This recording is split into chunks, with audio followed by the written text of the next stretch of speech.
আসসালামু আলাইকুম। আগামীকাল বাংলাদেশ পুলিশ সপ্তাহ শুরু হচ্ছে।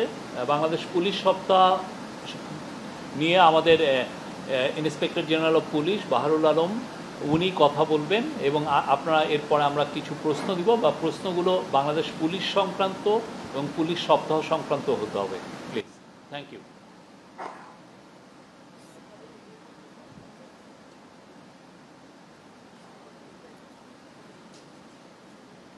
আসসালামু আলাইকুম। আগামীকাল 29শে এপ্রিল 3 দিনব্যাপী পুলিশ সপ্তাহ শুরু হচ্ছে। এর উদ্বোধন হবেন মাননীয় প্রধান উপদেষ্টার ভাষণ প্রদানের মাধ্যমে। আমরা এবার পুলিশ সপ্তাহ অনাড়ম্বরভাবে করছি। এখানে উৎসব আনন্দ এগুলো একদমই থাকছে না। পুলিশ সপ্তাহ আমরা আনুষ্ঠানিক, ইংরেজিতে যাকে বলে সেরিমোনিয়াল, সেটা না করে আমরা ফাংশনাল, কার্যকর করতে চাচ্ছি। এবারের প্রতিপাদ্য হচ্ছে আমার পুলিশ আমার দেশ, বৈষম্যহীন বাংলাদেশ। এই ভাবনাটা আমরা সঞ্চারিত করতে চাই সমগ্র দেশবাসীর মনে। তারা যেন বলতে পারেন বৈষম্যহীন বাংলাদেশের এই পুলিশ আমাদের।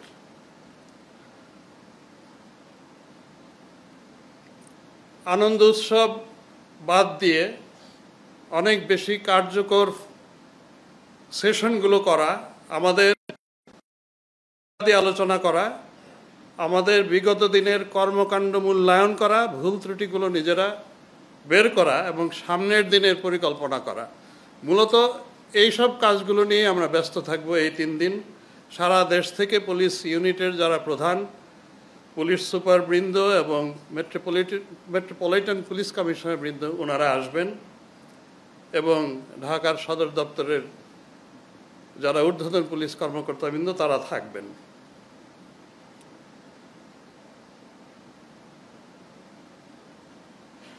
আমরা কিভাবে আগামী দিনে আরও কার্যকর পুলিশি সেবা মানুষকে দিতে পারি এবং যেসব চ্যালেঞ্জগুলো আছে, যেগুলো আসবে, সেগুলো আমরা কিভাবে উত্তরণ করব, অতিক্রম করব, সেগুলো নিয়ে আমরা কথা বলবো আমাদের মধ্যে।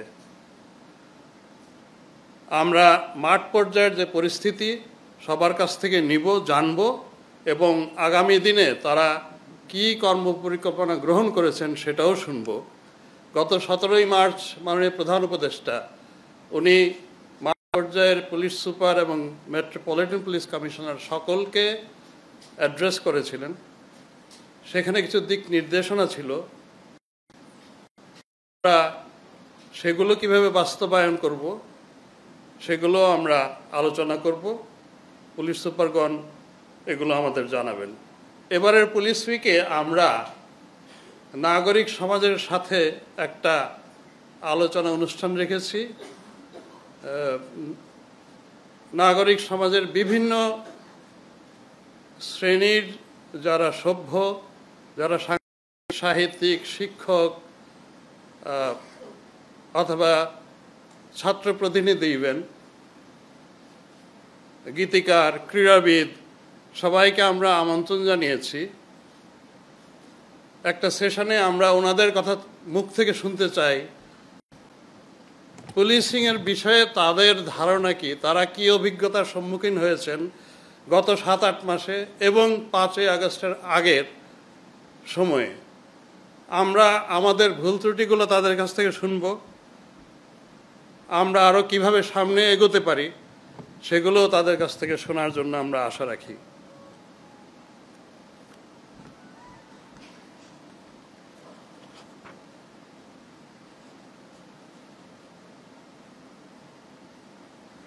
পুলিশ সপ্তাহের এই সময়টায় আমরা বরাবরের মতোই যারা প্রশংসনীয় কাজ করেছেন পুলিশের সদস্যরা, তাদেরকে পদকে ভূষিত করে থাকি। মাননীয় প্রধান উপদেষ্টা সদয় সম্মতি দিয়েছেন, তিনি এই পদক প্রদান নিজেই করবেন। আমার বক্তব্য আপাতত এখানেই শেষ করছি। এখানে আসার জন্য এবং আমাকে শোনার জন্য আপনাদের সকলকে ধন্যবাদ। আসসালামু আলাইকুম। আমরা প্রশ্ন নিব, আপনারা যিনি প্রশ্ন করবেন আপনার নাম বলবেন এবং আপনার প্রতিষ্ঠানের নাম বলবেন। Thank you.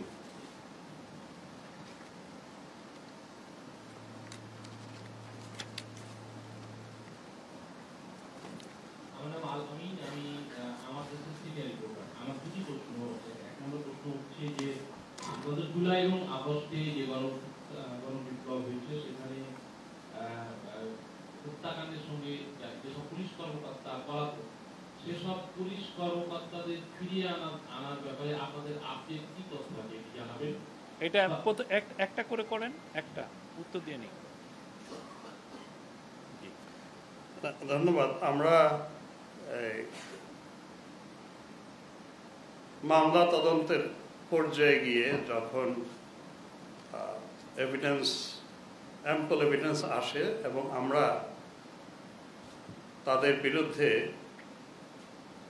দেশে যারা থাকেন তাদেরকে তো আমরা গ্রেফতারের চেষ্টা করি, আর যারা আপনি যাদের কথা বললেন যে বাইরে আছেন পলাতক, তাদের বেলায় আমাদের একটা সুবিধা আছে, আমরা ইন্টারপোলকে রিকোয়েস্ট করতে পারি যে তারা আমাদের এখানকার অপরাধমূলক কর্মকাণ্ডে জড়িত তাদেরকে আমরা ফেরত দেওয়ার জন্য রিকোয়েস্ট পাঠাই। ইন্টারপোল তাদের সমস্ত সভ্য দেশগুলোতে আমাদের এই আবেদনটা পাঠিয়ে দেয়, ওনাদের ভাষায় এটাকে রেড নোটিশ বলে, এবং এই প্রক্রিয়াটাই আমরা শুরু করেছি। আপনারা জানেন একটা দুইটা কেসে আমরা সেটা করেছিও। ধন্যবাদ। আমার নাম মনিরুজ্জামান উজ্জ্বল, আমি জাতীয় থেকে বলছি। এই যে সারা দেশে মামলা হচ্ছে, মামলায় রাজনৈতিক নেতাদের পাশাপাশি ব্যবসায়ী, সাংবাদিক সহ বিভিন্ন পেশার মানুষের মামলা হচ্ছে। নতুন করে গতকাল 408 জনের বিরুদ্ধে মামলা হয়েছে। আমরা অনেক সময় আপনাদের মুখ থেকে শুনি বেশিরভাগ মামলায় মিথ্যা। একটি চক্র এই মিথ্যা মামলার নামে টাকা পয়সা অনেক কাছ থেকে আদায় করছে ভয়ভীতি দেখিয়ে। বিষয়টিকে আপনি কিভাবে দেখেন? ধন্যবাদ। এটা আসলে আগে যেটা হতো যে মামলা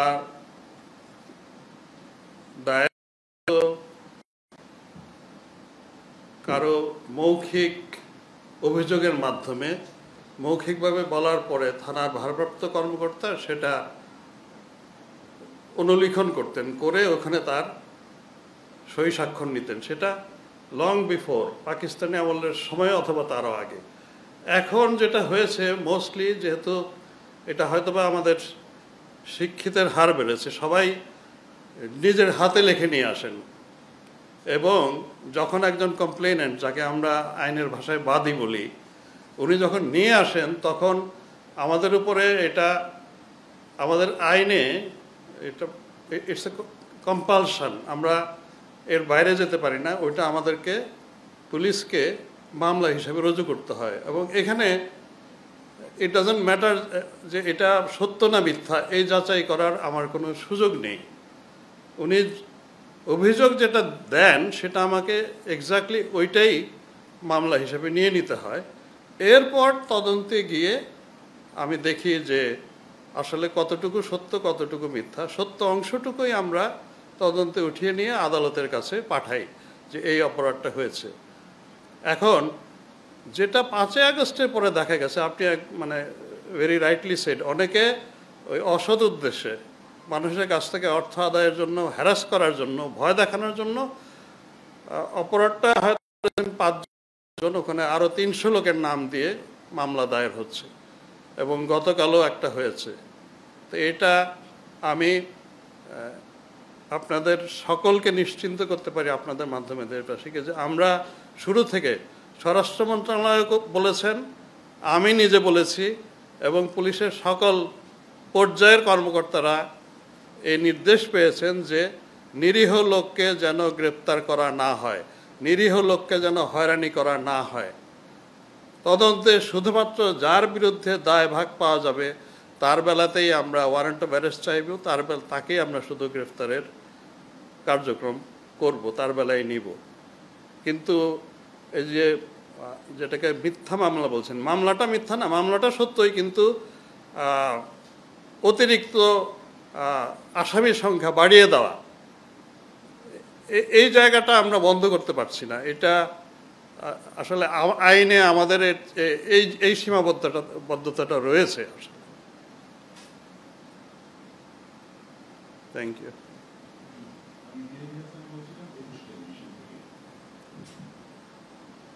অতীতে আমরা পুলিশকে দেখেছি যে এই সরকারি বাহিনীর পেকুয়া বাহিনী হিসেবে ব্যবহৃত হয়েছে। এখন নিরপেক্ষ সরকার আছে, পুলিশ নিরপেক্ষ হওয়ার চেষ্টা করছে।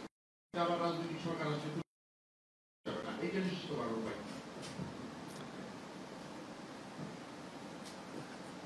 আসলে দেশ আলটিমেটলি তো রাজনীতিবিদরাই চালাবেন। তারা তো নিশ্চয়ই সবচাইতে বেশি বোদ্ধা এবং দেশের কল্যাণ, মানুষকে এগিয়ে নিয়ে যাওয়া, নেতৃত্ব দেওয়া, এটা তো আসলে ওনারাই করেন। এখন আমরা তো তাদের নেতৃত্বের উপরেই আস্থা রাখি। আমরা বরাবরই বলে আসছি যে অনেক দেশে আছে যে পুলিশের ফাংশনাল অংশটুকু, মানে অপরাধ তদন্ত, গ্রেফতার, এই অংশটুকু কোনো একটা স্বতন্ত্র বডিতে দেওয়া, যেটাকে আমরা স্বতন্ত্র পুলিশ স্বতন্ত্র পুলিশ কমিশনের অধীনে দেওয়া ফাংশনাল অংশটুকু, আর যেটা প্রশাসনিক অংশ, বদলি, পদোন্নতি, স্যালারি, এগুলো মন্ত্রণালয় অথবা সরাসরি এক্সিকিউটিভের অধীনে থাকা, এই ব্যবস্থাটা কোথাও শ্রীলঙ্কাতেই রয়েছে। সম্ভবত এইটা একটা উপায় হতে পারে, কিন্তু প্রথমে আমি যেটা বললাম, আসলে তো রাজনীতিবিদদের উপরে তো আমাদের আস্থা রাখতে হবে, because ultimately they are the leaders who lead the country.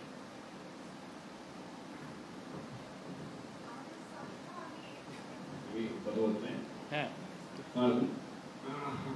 আগে উনি বলুক, আগে একজন নারী সাংবাদিক বলুক, উনি আগে বলুক প্লিজ। আমার নাম সাবিহা, আমি এর থেকে কাজ করি। আমার প্রশ্ন ছিল, গণঅভ্যুত্থানের পর প্রায় 10 মাস কেটে গেছে, তো যতদূর জানি পুলিশ বাহিনীর সদস্য সংখ্যা 3,000 মতো। তো আন্দোলনের সময় কারা আসলে গুলির নির্দেশ দিয়েছিল? আপনি বলেছিলেন দায়িত্ব গ্রহণের পর প্রথম প্রেস কনফারেন্সে যে দায়ী ধারণের কাজ আপনারা করছেন।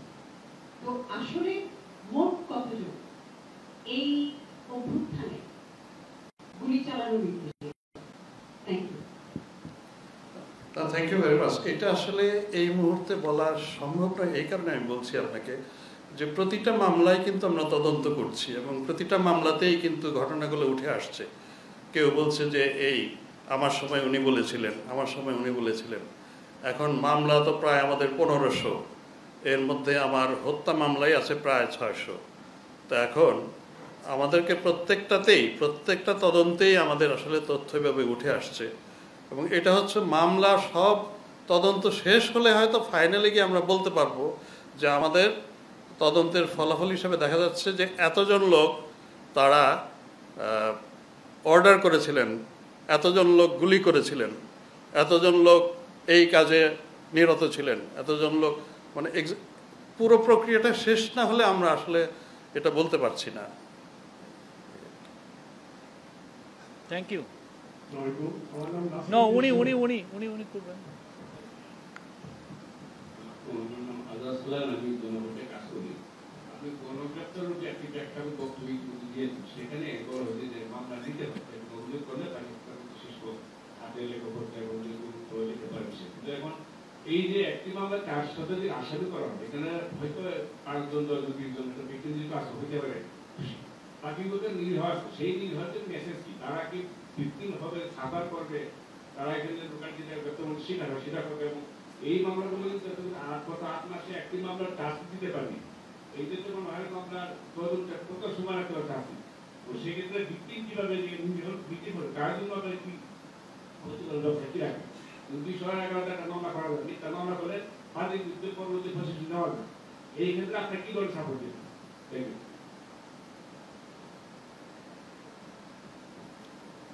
আপনি অনেকটা কিন্তু উত্তর নিজেই দিয়ে দিয়েছেন। মানে বাদীর বিরুদ্ধে আমরা কিন্তু অভিযোগ দাখিল করতে পারি এই কোর্টের কাছে যে উনি মিথ্যা তথ্য দিয়েছেন, কিন্তু সেটা হতে হবে আমার তদন্তটা শেষ হওয়ার পরে। এবং আপনি আরেকটা খুব বাস্তব কথা বলেছেন, 8 মাস হয়ে গেছে, তদন্ত বেশিরভাগই শেষ হয়নি, এখনো চলমান। আমরা হত্যা মামলার হয়নি, কিন্তু অন্য অন্য ধারায় মামলা যেখানে আহত হয়েছেন এরকম 2টো মামলা ঢাকা মেট্রোপলিস থেকে চার্জশিট দেওয়া হয়েছে। কিন্তু তদন্তটা আসলে তাড়াহুড়ার বিষয় নয়। আসলে আমরা 1 মাসের মধ্যে করে ফেলেন, এইটা করতে গেলে আসলে আলটিমেটলি আমরা ন্যায় বিচার নিশ্চিত করতে পারবো না। এই জায়গাটাতেই বোধহয় আমাদের ধৈর্য ধরতেই হবে। আসলে আপনারা যাই বলেন না কেন, এখন যারা এইভাবে ফলসলি ইমপ্লিকেটেড হয়ে আছেন, মানে ভুল অথবা মিথ্যাভাবে তাকে আসামি হিসেবে দিয়ে দেওয়া হয়েছে, মানে উনি তো স্বাভাবিক জীবনযাপনে তো তার তো অসুবিধা নেই। যেহেতু আমি তদন্তকারী জানি যে এই ভদ্রলোক অপরাধী না, ওনাকে জোর করে নামটা দিয়ে দেওয়া হয়েছে, তার প্রতি তো আমার কোনো ধরনের, আমি তাকে কোনো হয়রানি করবো না, গ্রেপ্তার করবো না। এখন আমি যদি না করি আর কে করতে পারে? যেটা হয়, এই যে বাদীরা, যেটা আমরা শুনছি, তারা তাদের কাছ থেকে বলতেছে যে আপনার নামটা বাদ দিয়ে দিব, আপনি আমাকে এই সুবিধা দেন। এবং অনেকে এই এরকম যারা ফলসলি ইমপ্লিকেটেড হয়েছে, অনেকে মানে না বুঝে, ভুল বুঝে অনেকে এরকম বাদী তাকে কোর্টে নিয়ে যাচ্ছে, নিয়ে গিয়ে বলতেছে যে আমি ভুলে তার নাম দিয়েছিলাম, আজকে আমি এফিডেভিট করলাম, আপনার সামনে ঘোষণা দিচ্ছি উনি এই মামলায় অভিযুক্ত না। এইভাবে স্টেটমেন্ট দিয়ে ওনাদেরকে ভুল বুঝিয়ে অনেক বাদী আছে তাদের কাছ থেকে নানান সুবিধা আদায় করছে। তো এই যে স্টেটমেন্ট হচ্ছে, ওইটা কিন্তু তদন্ত কার্যে এর কোনো প্রভাব নেই। বাদী যতই বলুন যে উনি নাই এবং উনি আছে, বাদীর ওই কথা কোর্টে ওই সময় আসলে আর কার্যকরী হবে না। তদন্ত প্রতিবেদন যতক্ষণ পর্যন্ত না যাবে কোর্টে, ততক্ষণ পর্যন্ত বাদীর এই ধরনের স্টেটমেন্ট আমাদের তদন্তে কোনো ধরনের ইফেক্ট ফেলবে না। অনেকেই ভুল করে ওটাতে যাচ্ছেন, এই জায়গাটায় আমরা প্রোটেকশন আসলে দিতে পারছি না। আপনাদের মাধ্যমে সবাইকে যদি আশ্বস্ত করতে পারি, অথবা যে এরকম ভুল পথে কেউ যাবেন না, এইভাবে মানে প্রতারিত হয়ে কেউ গিয়ে কাউকে টাকা পয়সা দিবেন না, এগুলোতে যাবেন না। যদি অসুবিধায় পড়েন পুলিশের কাছে আসেন, আমাদেরকে জানান যে আমি জড়িত না, আমাকে যেন গ্রেফতার করানো হয়, আমাকে হয়রানি করানো হয়। আমরা সব সময় চেষ্টা করছি, আমি পার্সোনালি এই চেষ্টাটা করছি। আমি অনেক সময় নিজে ফোন করে থানায় জিজ্ঞাসা করি যে এই লোকটা আমার কাছে আসছে, ওনাকে কি আপনারা ধরার জন্য ইয়ে করছিলেন? আমরা এইটুকুই করতে পারছি আসলে। Thank you.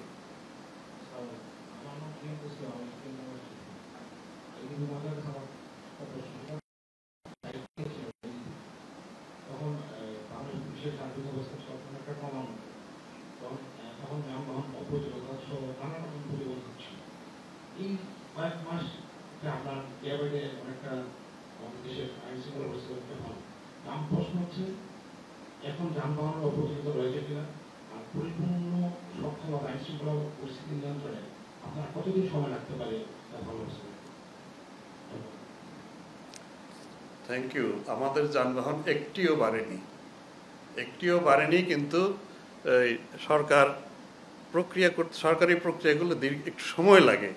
প্রক্রিয়া হয়েছে, আমরা একেবারে শেষ পর্যায়ে আছে। একটা 200 পিকআপ কেনার এটাই প্রথম, আজ পর্যন্ত এখন আমরা পাইনি।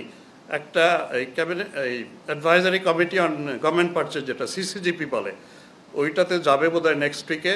তাহলে আমরা এই প্রথম 200 পিকআপ পাবো। আমাদের 405-এর মতো গাড়ি পুড়ে গেছে। তো পিকআপগুলো আমাদের বেশি দরকার, এখন আমরা আসলে পাইনি। এর মধ্যেই চলতেই হবে। আর আমরা কতদিন সক্ষমতা, এটার তো কোনো there is no end to perfection. আসলে এখন 5ই আগস্টের আগে পুলিশ যে অবস্থায় ছিল, ওটাই কি পুরোপুরি সক্ষম পুলিশ অথবা কার্যকরী অথবা আপনাদের প্রত্যাশা অনুযায়ী পুলিশ ছিল? অবশ্যই না। আমরা চাইব আপনাদের প্রত্যাশা অনুযায়ী রিচ করতে, এবং that is an endless journey. কিন্তু তারপরও একটা লেভেল তো আছে, যে ওই লেভেলটা অন্তত আমি আমি যেতে চাই। যখন মানুষ মোরলেস বলবে যে না, গিয়ে সেবা পাওয়া যায়, পুলিশ দুর্ব্যবহার করে না, পুলিশকে দেখলে ভয় আসে না, মানে কর্তৃত্বপরায়ণ পুলিশকে করা, মানে এটা প্রথমে আমি বলেছিলাম যে এটা আসলে একেবারে কি বলে আপনার 180 ডিগ্রি আপনার ইয়ে করা, আপনার প্যারাডাইম শিফট করা, এটা একটা মানুষকে ওইভাবে ইয়ে করাটা আপনার ইট টেক্স টাইম। কারণ ওই লোকগুলোই আছে এবং তাদেরকে আমরা, একটা হচ্ছে যে সরকারের সদিচ্ছা থাকে, সরকারের উপর থেকে তাদের নির্দেশনা থাকে এবং সেটাই আমরা চেষ্টা করি সবাইকে মোটিভেট করা, কাজ করানোর এবং সবার মধ্যে ওই স্পিরিটটা ইনভাইভ করা যে this is not this police. আসলে আমাদেরকে ওই জায়গা থেকে বেরিয়ে আসতে হবে। আমরা আসলে আপনারা জানেন যে একটা বড় একটা ট্রমার মধ্যে দিয়ে আমরা গেছি, তো সেইটার থেকে রিকভার করার জন্য আসলে আমাদের দরকার ছিল আরও বেশি বিশেষজ্ঞের সহায়তা, হয়তোবা সাইকোলজিক্যাল কাউন্সেলিং, যাতে এই লোকগুলোকে আমরা ওখান থেকে বের করে আনতে পারি। মানে একজনের মনোজগতে চেঞ্জ করাটা এইটা একটা বড় কাজ। এই যে আপনারা প্রশ্ন করছেন, আপনারা কথা বলছেন, নিউজ করছেন, এগুলোরও একটা এফেক্ট আছে। তো দিস ইজ ওয়ে, আপনাদের সবাইকে নিয়েই আমরা এগোতে চাই আর কি। কবে করতে পারবো এটা আমরাও তাকিয়ে আছি ওই দিকে আসলে। Thank you. আসসালামু আলাইকুম, আমি নাসিরউদ্দিন শরীফ, আমি সংগ্রামের সিনিয়র। যেহেতু মাননীয় আইজিপি মহোদয় আজকের প্রোগ্রামটি পুলিশ সপ্তাহ কেন্দ্রিক, তাই আমি একটু ভিন্ন প্রশ্ন করতে চাই। তা হলো যে অতীতে আমরা দেখেছি যে সাহসিকতা এবং বীরত্বপূর্ণ কাজের জন্যই মূলত পুলিশ পদক বিপিএন দেওয়া হয়ে থাকে। যেহেতু বিগত 15 বছরে বাংলাদেশে একটি অস্থিতিশীল এবং মানে নগরতল পাথরের মতো অবস্থা ছিল এবং পুলিশ বাহিনীর কর্মকাণ্ড আমরা সবাই জানি। আর 5 আগস্টের আগে, জুলাই অভ্যুত্থানের আগে এবং জুলাই অভ্যুত্থান কেন্দ্রিক পুলিশের আইনশৃঙ্খলা বাহিনীর যে কর্মকাণ্ড ছিল, এই অবস্থায় একটি পুলিশ সপ্তাহ হতে যাচ্ছে। তা আমার প্রশ্ন হলো, এই প্রেক্ষিতে যারা পুলিশ পদক পাচ্ছেন 62 জন, এদেরকে কোন ক্যাটাগরিতে, কোন সাহসিকতা এবং কোন মর্যাদায় এই পদকগুলো দেওয়া হচ্ছে? আর একটা হলো আইনশৃঙ্খলা বাহিনী যেহেতু এখন আগের চেয়ে ভালো, গত আপনার একটা কোশ্চেন পেয়েছি, ওইটা আগে দেই পরে। Thank you. আমরা 62 জনের মধ্যে একটু ক্যাটাগরি আছে, কিছু আছে সাহসিকতার জন্য আর কিছু আছে সেবার জন্য। সাহসিকতার যে কাজগুলো, এর মধ্যে একটা আপনারা মনে আছে, ইটস এ গ্লোয়িং এক্সাম্পল। একজন পুলিশ সদস্য ছিনতাইকারীকে আঁকড়ে ধরে রাখছে, তাকে ইয়ে দিয়ে স্ট্যাপ করতেছিল, তারপরে সে উনি ছাড়েননি। তো সেটা সাহসিকতার কাজ। এইরকম আরও সাহসিকতার কাজ হয়েছে, আপনাদের মনে আছে, আপনারাই সবচেয়ে ভালো জানেন, 6ই আগস্টে যারা রাজারবাগে অস্ত্রের মুখে রাজারবাগে ঢুকেছিলেন, তখন আমাদের বিপুল সংখ্যক অসন্তুষ্ট এবং বলা যায় সর্ট অফ রেবেলিয়ান বিদ্রোহী পুলিশ সদস্য ওখানে ছিলেন, যারা ইমিডিয়েটলি আফটার 5ই আগস্ট তারা এই বাহিনীর বিরুদ্ধে, পরিচালনার বিরুদ্ধে, সর্বোপরি কর্তৃপক্ষের বিরুদ্ধে তারা প্রবল ক্রোধান্বিত ছিলেন এবং অনেকেই অস্ত্র হাতে দাঁড়িয়েছিলেন যে আমরা অফিসারদেরকে, তাদের জন্য আমাদের এই দুর্ভোগ, তাদের জন্য আমাদের মৃত্যু, আমরা তাদেরকে আর দেখতে চাই না। এইরকম একটা অবস্থায়, মানে ইট ওয়াজ রিয়েলি, মানে জীবন আশঙ্কা ছিল একবারে আক্ষরিক অর্থে। এর মধ্যেই আপনার ওই সময়ের অনেক ঊর্ধ্বতন কর্মকর্তা, এর মধ্যে এর আগে আমার আগে যিনি ছিলেন প্রাক্তন ইন্সপেক্টর জেনারেল মইনুল ইসলাম, ওনারা বিপুল সাহস নিয়ে ওনারা গিয়েছিলেন এবং মোস্ট অফ, মানে সবচেয়ে যে সেই গ্যালান্ট্রি অ্যাওয়ার্ডগুলো, বেশিরভাগ সাহসিকতার পদকগুলো ওই ঘটনার সাথে যারা জড়িত তারাই পেয়েছেন। বাকিরা বেশিরভাগই হচ্ছে আপনার ওই সেবার জন্য। সেবা মানে পুলিশি সেবা। যিনি একটা গুরুত্বপূর্ণ ক্লুলেস খুনের মামলা তদন্ত করেছেন, উনি হয়তো বড় একটা সেবামূলক কাজ করেছেন, যার জন্য ওই এলাকায় তাকে মানুষ বিপুল প্রশংসা দিয়েছে। এই ধরনের কাজগুলো আমরা সেবামূলক কাজের জন্য পদকগুলো দিয়েছি। Thank you. Sirajul Islam.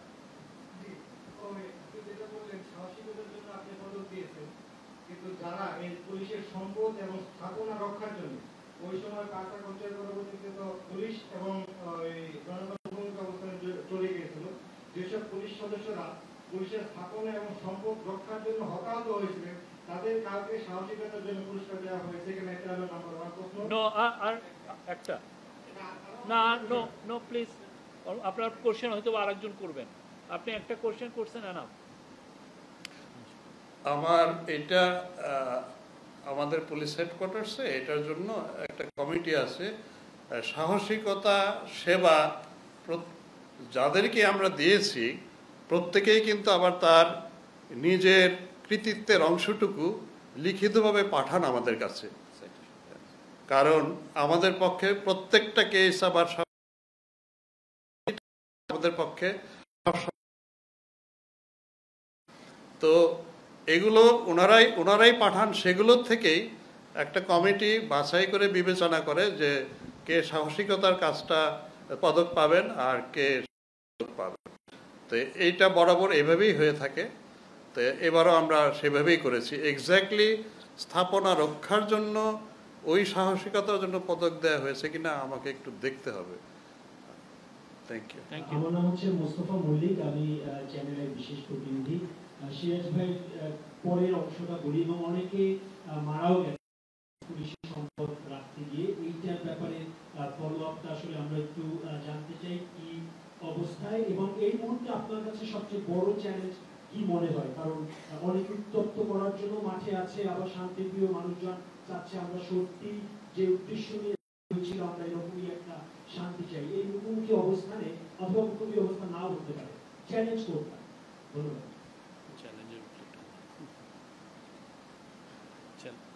Thank you. আমাদেরকে আসলে শুরুতেই যে নিয়ে আমরা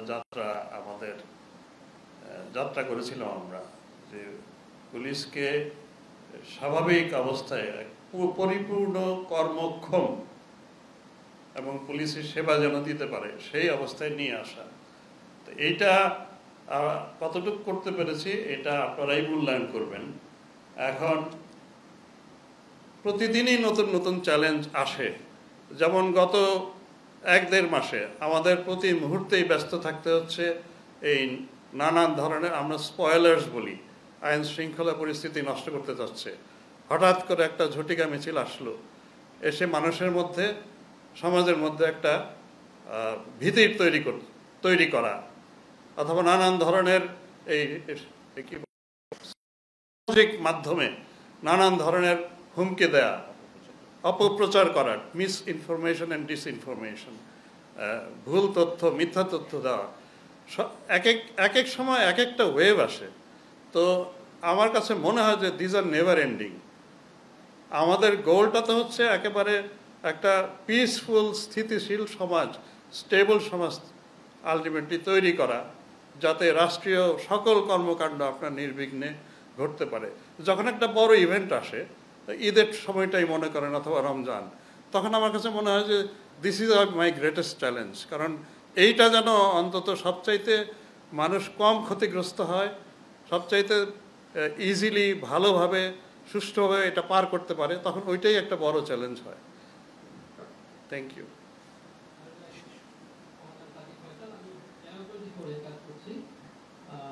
আমার একটি প্রশ্ন, সেটি হচ্ছে যে সম্প্রতি একটি গণমাধ্যমে দেওয়া সাক্ষাৎকারে ডিএমপি কমিশনার বলেছেন যে বাংলাদেশে কোনো জঙ্গি নেই, আগে জঙ্গিবাদের প্রলেপ দিয়ে নাটক সাজানো হতো। আসলে আপনার পক্ষ থেকে, আইনের পক্ষ থেকে আপনার কি বক্তব্য আছে? বাংলাদেশে আদৌ কি কোনো জঙ্গি আছে কিনা, জঙ্গিবাদ আছে কিনা, বা কোনো ঝুঁকি আছে কিনা?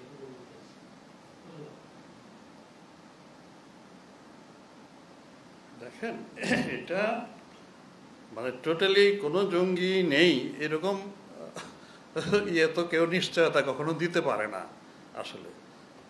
তো এইটা আমরা এই জঙ্গিবাদের বিরুদ্ধে কাজ করার জন্য আসলে অনেক অর্গানাইজেশন আমাদের, শুধু পুলিশই না, পুলিশ একটা প্রধান অর্গানাইজেশন। তো এর আগে সেটা আপনার অনেকেই এই জঙ্গিবাদের অভিযোগে অনেকেই তো আপনার অন্তরীণ হয়েছেন, অনেকে কারাভোগ করেছেন। আমরা তো সেই 2005-এর আমরা ওই জেএমবি এসবের ইতিহাস তো জানি। তো এখন এই মুহূর্তে আমরা সবসময় সজাগ আছি আসলে, যারা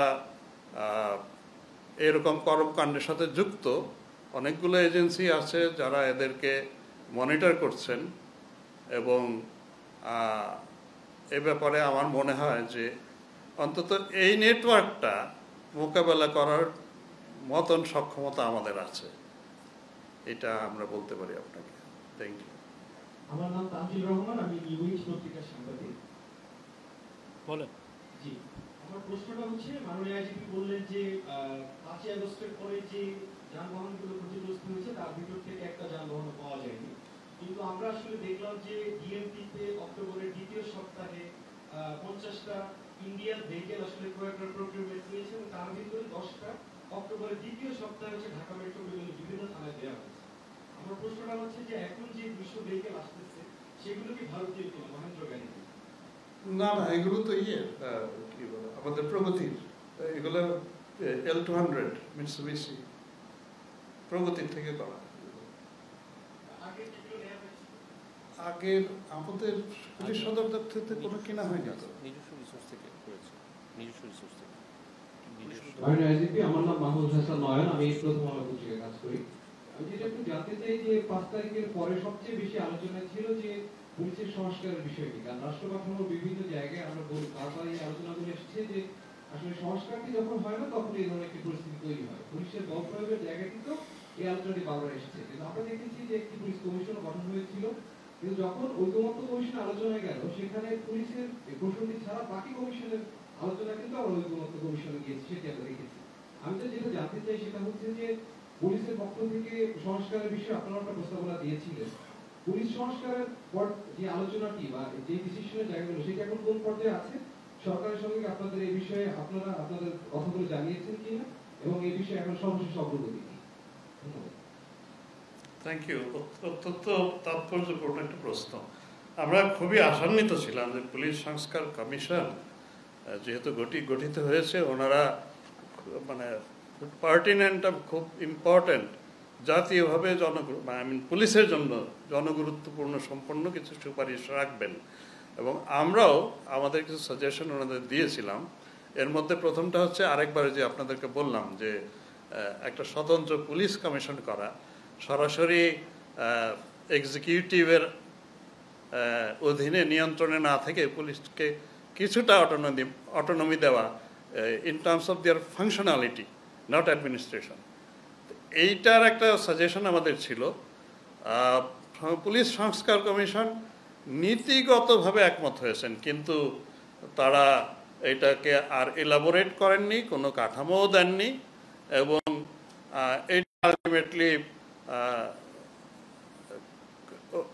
পুলিশ সংস্কার কমিশন ওনাদের যে সকল সুপারিশ ওনারা করেছেন, ওনারা জানিয়েছেন সেগুলো স্বরাষ্ট্র মন্ত্রণালয় বাস্তবায়ন করবে। এর জন্য এর চাইতে মানে এক্সিকিউটিভ পর্যায়ে এগুলো বাস্তবায়িত হয়ে যাবে। ওনারা হয়তো বলেছেন যে প্রতিটা থানায় একজন নারী পুলিশ অফিসার সবসময় থাকবে, যাতে যারা নারী ও শিশু তাদেরকে পুলিশি সেবা দেওয়ার জন্য। তারা বলেছেন যে পুলিশ যখন গ্রেপ্তার করবে তারপরে তাকে জিজ্ঞাসাবাদ এটা স্বচ্ছ হতে হবে, দরকারে এটা অন্যের সামনে হতে হবে, যেখানে তার পক্ষের আইনজীবী থাকবেন।